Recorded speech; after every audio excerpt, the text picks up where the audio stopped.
We now begin with the information. The first direct talks since 2022 between the delegations of Russia and Ukraine are taking place in Istanbul.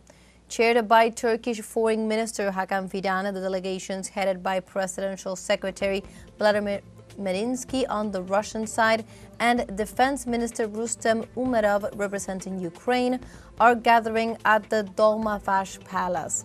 The meeting, an initiative of Russian President Vladimir Putin, was originally scheduled for Thursday, but was postponed after Ukrainian President Volodymyr Zelensky refused to participate. In this context, while kicking off the reunion, the Turkish foreign minister stressed the importance of the event and called on all parts to seize the opportunity to advance on the path towards peace.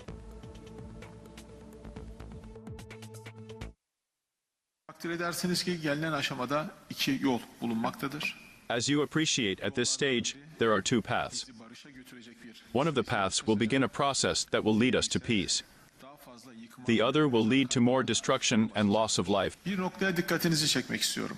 I would like to draw your attention to a point. This meeting is the first direct contact between the parties since March 2022. We must seize this opportunity to advance on the path to peace. Every day we are late causes more lives to be lost. Kaybedilmesine.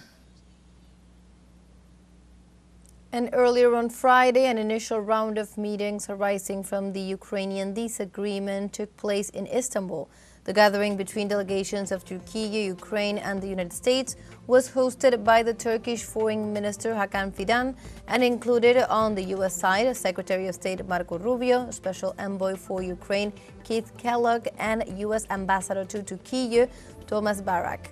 Representing Ukraine were Foreign Minister Andriy Shiva, Defense Minister Rustem Umerov, and Head of the Presidential Office Andriy Yermak.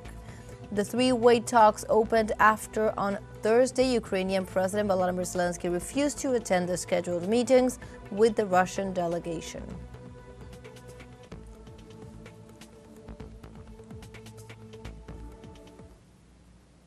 And meanwhile, the European Union has announced that it will impose the 17th package of sanctions against Russia next Tuesday with immediate effect.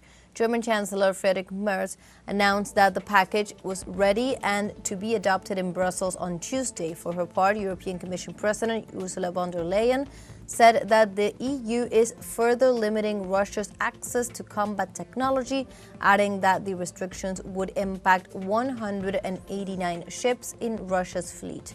It is important to note that since the beginning of the Russian special military operation in Ukraine on February 24, 2022, the EU has approved 16 sanctions packages with no clearly visible effects.